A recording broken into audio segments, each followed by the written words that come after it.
Conventional wisdom has long held that as goes California, so goes the nation. Once, this was a glowing compliment. Now, it's a cautionary tale. If America goes California, it's in big trouble. This is a strange thing to say because California is as close to paradise as you can get to on this earth. Its moderate, temperate climate is almost unrivaled.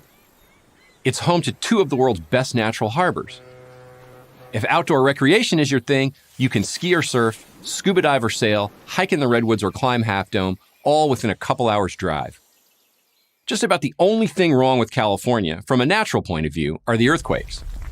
But those are infrequent, and their bad effects can be mitigated by sound building practices. The other disasters you hear about in the news, droughts and fires mostly, are natural to be sure, but also manageable by human ingenuity. Irrigation, water storage, forest management, and the like, all of which activists have not merely been neglecting, but actively opposing. And there you have, in a nutshell, the triumph and tragedy of California. The greatest spot on Earth for human habitation, a veritable Garden of Eden, is in danger of becoming a garbage dump, thanks to Californians. The decline did not happen overnight. For a century or more, those who settled there, not just from other parts of America, but from all over the world, built the state into an economic, cultural, and technological powerhouse and middle-class paradise.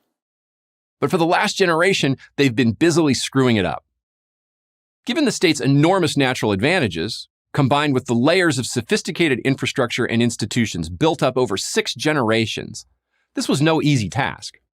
But Californians, being a resourceful people, have managed. The richest state in the Union now has the most poverty. The former middle-class paradise now suffers from stratospheric housing costs and overall cost of living.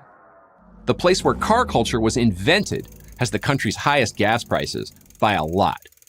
Crime is out of control. Huge sections of San Francisco and Los Angeles are virtual no-go zones. Open-air drug markets abound. Authorities do nothing. Or, if the police do make arrests, the prosecutors simply let everyone go. Stores are closing all over, citing rampant theft. The culture is suffocating. Carry the wrong type of shopping bag, drink through the wrong kind of straw, or call someone the wrong pronoun and expect to be ostracized or worse. The public schools, lavishly funded, are abysmal. And of course, the taxes, especially sales and income, are among the highest in the nation. California has come a long way, and not a good way, from the paradise the Beach Boys sang about in the 1960s or even the Baywatch image of the 1990s. How did it happen? Bad policy. Some of it active, some passive, all of it deliberate. The active includes draconian zoning, one-sided labor laws, and environmental regulations that make it extremely difficult to build new homes or new businesses. The passive includes, above all, ignoring immigration laws. California is a sanctuary state. The passive and active often combine. California politicians and businesses have actually encouraged illegal immigration for a generation. Politicians for the votes, businesses to keep wages down. If it weren't for the weather, the only thing politicians can't screw up, the state today would have little to recommend it. What is to be done? It's tempting to do nothing. Just let it go. If this is what those left coast loonies want, let them have it. And yet, California is still a part of America, part of our country and our civilization. It was a huge asset to the nation and could be again if, and it's a big if, sane leadership were once again to take charge. What would that require?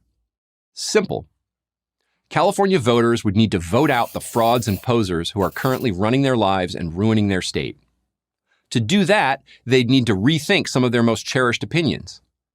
Simple, but not easy. There are signs of change, though. In early 2022, voters in ultra-left San Francisco recalled, by overwhelming margins, 3 ultra-left members of their school board.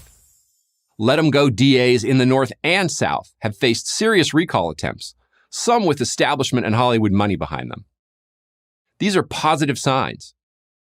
It will take a lot more. But change could happen. And if it does, then California could be the Golden State once again, a model for the nation. I was born, raised, and educated there. If I lived there now, I might be cautiously optimistic. But I'd also be browsing real estate ads in Texas, Florida, and Tennessee. I'm Michael Anton, lecturer in politics at Hillsdale College's Washington, D.C. campus, and author of The Stakes, America at the Point of No Return, for Prager University. Thank you for watching this video. To keep PragerU videos free, please consider making a tax-deductible donation.